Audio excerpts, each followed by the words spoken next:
私は学生ではありません。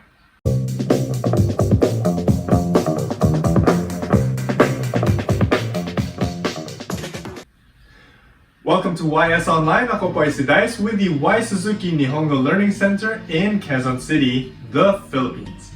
If you're studying for the Japanese language exams such as the JLPT, JFT Basic A2 exam, the NAT-Test or the J-Test, or you simply want to understand your favorite anime better, be sure to like this video and subscribe to our channel for more lessons. Don't forget to turn on your notification bell for our new videos, and be a brother and share this to a bro who likes Japanese. In our previous lessons, we introduced the sentence structure Noun 1 wa, Noun 2 des, and we discussed the particle wa. Kung kailangan natin ng refresher para dito, check the links in the description box below. In this lesson, tatalakayin natin ang negative structure nito using the structure Noun 1 wa, Noun 2 de wa arimasen, or ja arimasen. Okay, so in our previous lessons, pinag-aralan natin ang Noun 1 is something. So, I am Dice and I am a teacher, di ba? Paano naman kung hindi ako si Dice? Or paano kung sabihin natin na hindi ako teacher? Di ba magiging I am not Dice and I am not a teacher? Para sa negative form, papalitan natin ang affirmative natin sa huli na si des. So, imbes na des, gagawin natin siyang dewa arimasen. Dewa arimasen. Para sa formal or para sa writing. Para sa mas casual naman, we will use ja arimasen. Ja arimasen.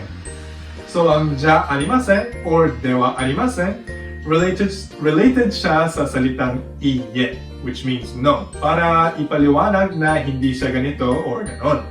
So, back to our example kanina, I am a teacher.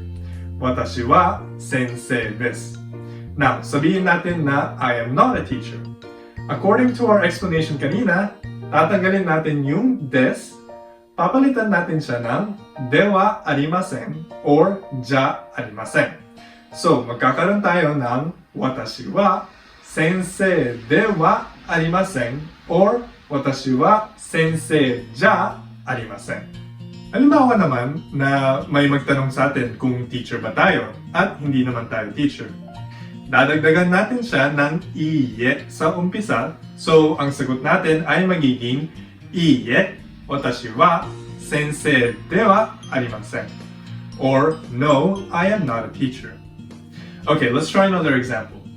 Let's take the sentence, I am nationality. Halimbawa, I am Japanese. Watashi wa Nihonjin desu. Ngayon naman, try natin sabihin na, let's say, I am not Japanese. So again, we start with watashi wa, tapos Nihonjin, tapos, instead of saying this, gagawin natin siyang ja arimasen or dewa arimasen. So now, we have watashi wa Nihonjin dewa arimasen. Simple, right? So now, all you have to do is learn some extra vocabulary words and plug them into the sentence structure. So, kayo naman, paano niyo sabihin ang he is not Filipino, you are not Japanese, and we are not teachers? Leave your answers in the comment section below. That's it for us at YS. Thank you very much for watching as always.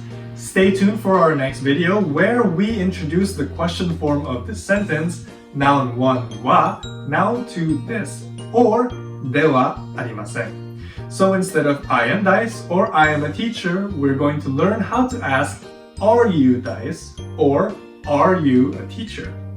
If you like this video, be sure to like and subscribe para ma-notify kayo pag may lumabas kaming bagong videos.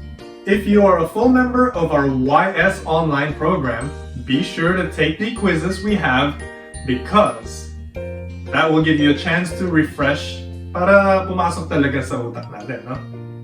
From YS, my name is Dice. Until next time, ja, mata ne!